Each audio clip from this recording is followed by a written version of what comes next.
Thank you so much, Sua William. I heard President Tong talking about negotiating with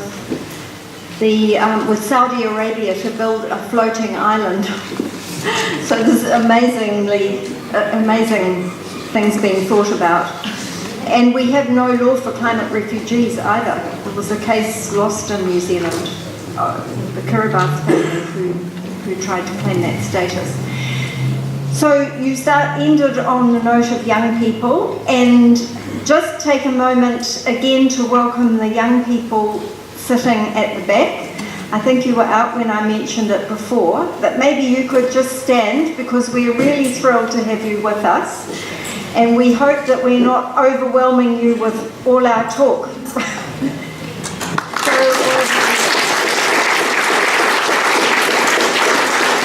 Young might be under 50, but I think these people are pretty young.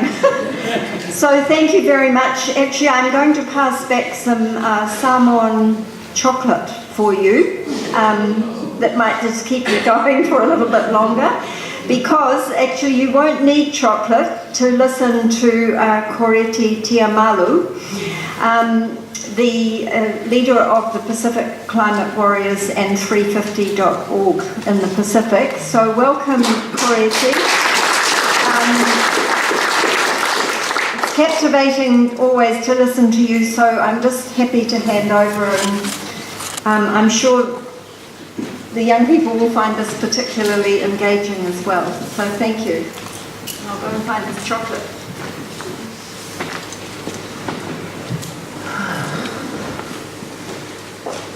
E mo no whaatalo whalo I atu pa I mo malu lau whia nei a me se tasa o whinga wenga. O lo ingoa o Koreti ma vaenga wa liko Tiumalu. O lo tamaa e sau malenu o sa taua I sa vai, a lo tina sa mai whatu ia pia. Haftai mo lo avangua.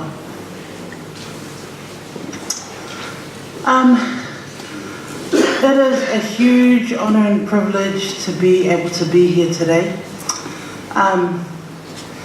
I was saying to Beaton earlier that I am more nervous speaking here than I have in a lot of other places, and I've been to a lot of places around the world, but it is because I am humbled to be speaking to I think the biggest number of Pacific elders that I've ever been in front of at one time.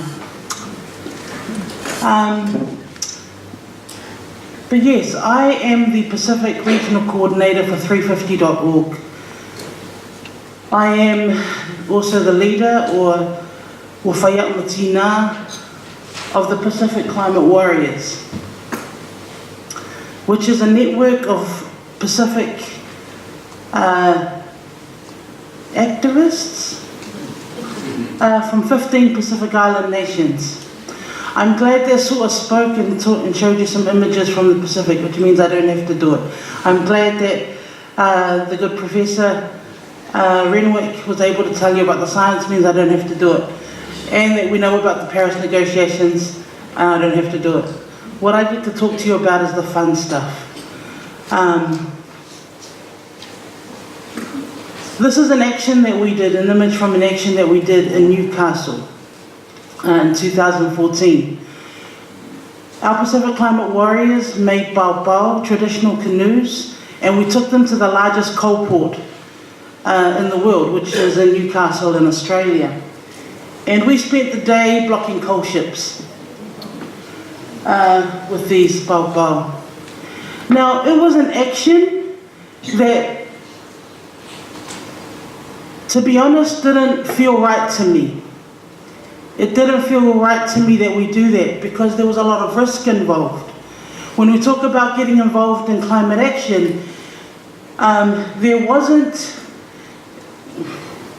when we talk about climate change, traditionally we think about Greenpeace and those sorts of, the hippies and the greenies that will fix this issue.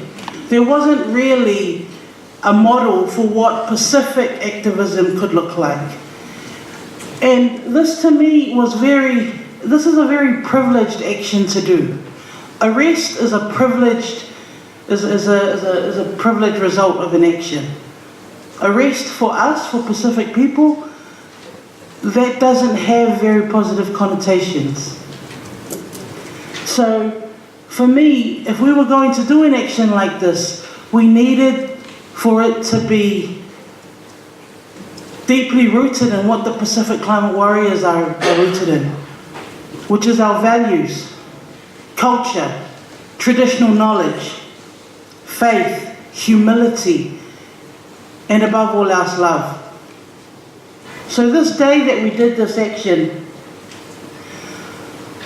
we were told before we went out there that lots of other activist groups have done this sort of thing before. The police treat people very well, it's going to be fine, you're going to be fine. That wasn't the case. We had police lining the beach. We had police in the ocean with speedboats, with jet skis. They came out in force and they were very, very intimidating. And at one point, they rammed the Vanuatu canoe. Now the Vanuatu canoe, what we had planned was that we had asked those that were going to be bringing paupau to ensure that they made paupau that were only for 1 or 2 people. Vanuatu got the message a little bit wrong and thought that they had to build a canoe that would travel to Australia, so theirs could hold 10 men standing. And the police rammed the outrigger of that massive canoe, and it was overturned. And in the canoe at that time was an 82-year-old man, a blind woman with a guide dog, and a filmmaker named Josh Fox. And Josh Fox has just released a film called How to Let Go of All the Things That Climate Can't Change, which is being toured around the world right now. And he has video footage of the time that the canoe capsized. He was filming, he threw his camera in the hopes that somebody might catch it, and somebody did catch it, turned it around and kept filming. And that footage is in his new film. Rightly so, our Pacific Climate Warriors who were on the beach were upset. They were angry at the way we were being treated. They were angry at how this peaceful action was being so brutally, met by the police, and how they were left unsafe out there in the water. And rightfully so, our boys, especially our brothers from right throughout the Pacific, were there upset and wanted to get into the water to go and help their brothers. But what we did instead was we gathered together in the middle of the beach, all of our climate warriors who had travelled to Australia, 36 of them, weeping, singing, and we prayed. We gathered together on that beach and we prayed, not only for those in the water, even the police that were still lining the beach, who still didn't get it. We said to the police, we pray for you too. We do this not only for our own future, for the future of our Pacific Islands, but we do this for your future generations as well. And it was the key moment that really made that action ours that day. But last year we did an action that I am most proud of. And it is one that we didn't tell a whole lot of people about. It is one that we did quietly. We took 12 of our Pacific Climate Warriors to Rome. We're not all Catholic. But it was about doing something that was rooted in our faith, in our connection to our land, our culture, and our people. And above all else, God. We wove fine mats. We wove mats from each of the islands that were represented. And during the time that these mats were woven, we collected stories from the most impacted and most vulnerable communities in each of our islands. As these mats were being woven, this one here from Tiumalu, the stories were being spoken and told of what climate change is doing. And we took these mats to Rome without a plan. I kind of fudged it a little bit and said to 350, yeah, we've got somewhere to do it. Yeah, it's going to be fine. But we went to Rome with the intention of having a 3-day prayer vigil in October, just ahead of the Paris Agreement. We wanted to have a 3-day prayer vigil in which we would uplift each and every island that was represented in prayer. Uplift our leaders who would be travelling to that meeting. And finally to uplift all of the leaders of nations who are the biggest contributors to the cause, who are the biggest contributors to climate change. Uplift them that they might turn up to the Paris Agreement, to the Paris meeting with the commitments to keep our islands above water. It is our tagline. It is the Pacific Climate Warriors tagline. We are not drowning, we are fighting. And we say this because there is a small window of opportunity that exists. Not for us to reverse what's happened, because that, Professor Renwick will tell you that probably can't happen. But for us to try and preserve what we have so that our future generations don't inherit this mess. In our network, we have young people who are involved from all our atoll islands, from the Marshalls, through Micronesia, Melanesia, and Polynesia. The Marshalls, Kiribati, Tuvalu, Tokelau. And the sentiment is the same. They don't want to leave their islands. They hate the term, they detest the term climate refugees. And so we want to do all that we can to try and ensure that while we have time, while that small window of opportunity exists, that we'll do all that we can to ensure that we can try and preserve what we have. So this is what happened when we went to Rome. We had no set place of where we would hold this vigil, but we went to St. Peter's Square at the Vatican. And our intention was just to go there and then make a plan for where we would go. Maybe find a church, because we had no thought that we would stay in the square.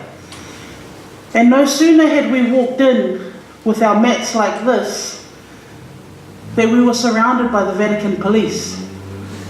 What do you got? What are those? What are you holding? We're surrounded by Vatican police, and then they brought in the Italian police as well.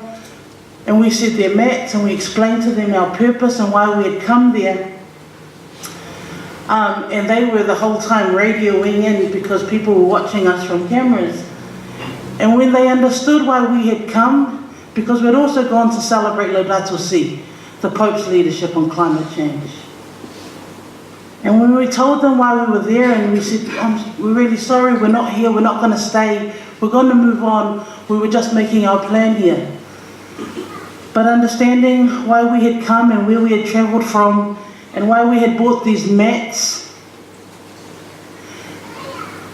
we got the message that we were welcome to set up anywhere within the square, anywhere within Vatican City that we wanted to for the next 3 days.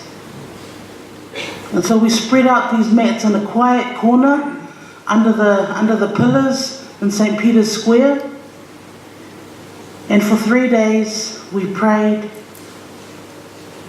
we celebrated, we sang, we cried, we shared stories of the impacts of our people. And there was no big media buzz around it.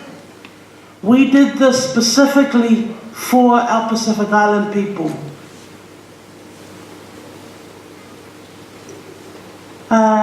On our last day of our vigil, the Pope had a private audience. They call it his private audience, with like 10,000 people that attend. But we had a goal in mind that we wanted to present the Pope with one of these mats. And we selected the Tongan mat because it was beautiful, it was fine, like material. And so we wrapped it in a tauvala, and we wrote the Pope a letter. And during his audience, he goes around in his Pope Mobile, and it's crowded, and we thought, let's try and see if we can get this to the Pope. And they were asking us, so Koreti, who's going to give it? And the shyest, most quiet guy in our group was our brother from Tonga, Sylvester. And I said, well, it's your Matt, Sylvester, you're going to give it to him. And he goes, oh no, Koreti, I can't. I goes, yes, you can. And 3 times Sylvester was denied by the Pope's guards as he went around. 3 times he was denied, but in this photo here, the 3rd time he was denied by the guards, and the Pope was going by real quick. The Pope looked up, looked straight at Sylvester and went like this. And you see that the guard there, the one that stands right next to the Pope as he's going through, went and grabbed the mat, and we got it to the Pope. And we were just...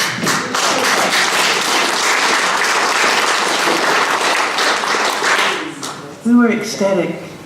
We sat there and we cried and we clapped and we sang, because everything that we had hoped to achieve in that short time in Europe, everything that we wanted, we wanted to connect with Pacific Island priests or clergy, we wanted to find somewhere good to have our vigil, we wanted to be able to go to the Pope's audience, because you need tickets for this thing. And we had no tickets. And on the day before, a Tongan priest comes up to us and he goes, hey, do you have tickets for the audience? And he said, no. He said, we're here. And he went and got us tickets to go to this. All of that was faith. I saw on the agenda there, it said, is there a place for the church? How can there not be? When our people, our Pacific people, are so connected by our faith. My parents migrated to New Zealand in 1962. And the first place that they found refuge, that we found friends, that we were able to connect with other people as a community, and what became our village was our church. And there is so much, there's a huge part that our church communities can play here. And the thing is that I'm so immensely proud of the Pacific Climate Warriors, because what we have done and what we are doing is we are creating a space that holds true and supports our commitment to our faith and our culture and our traditional knowledge. And we're building a way forward that makes sense, to fight the climate crisis, that makes sense to us as Pacific people. We are at the moment preparing for our Pray for Our Pacific Sabbath, which we're doing next month. And we have opened that up to faith communities everywhere around the world. But mostly, of course, in the Pacific. And all we're asking people to do is to register to take part in Pray for Our Pacific. We have a website on our 350 Pacific website. We're asking people to, on either the first Sabbath or the second Sabbath of September, dedicate a prayer, or get a youth group, maybe your youth group or Sunday school might want to have a conversation about climate change, and uplift a prayer for our Pacific. It can be as simple as that, or it can even be an even bigger event. And these are some of, at the time that I put these slides together, these numbers here indicate where there are events happening that are already registered to take part in Pray for Our Pacific. That number has since tripled.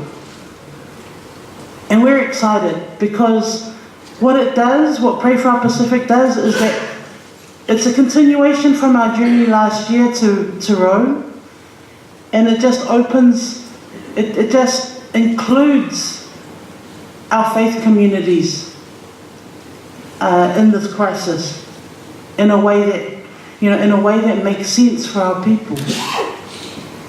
And of course, there's other things that we'll be doing as Pacific Climate Warriors. This is only one part of our journey. We are also holding our governments accountable. We are also supporting other Indigenous communities around the world who want to work with us. Because a lot of what we do really resonates with the First Nations people in Canada, the First Nations people in the US. On Wednesday, I travel to Korea where I'll be doing a training for 4 days because they saw some of the actions that we've done, and for them, a lot of their cultures, what we're doing really resonates with them, with their people. So, in conclusion, I just want to say that the Pacific Climate Warriors are out there, and we're finding new and innovative ways to fight the climate crisis. And we know that we need our faith communities because our faith communities are also communities who are on the front lines. And we'd ask that as you leave today, maybe you might join us for Pray for Our Pacific and register an event. It doesn't have to be big because we all know that where two or more are gathered, God is present. And we hope that this will be a way to initiate conversations, and we hope that you'll be able to join us in that way. Thank you.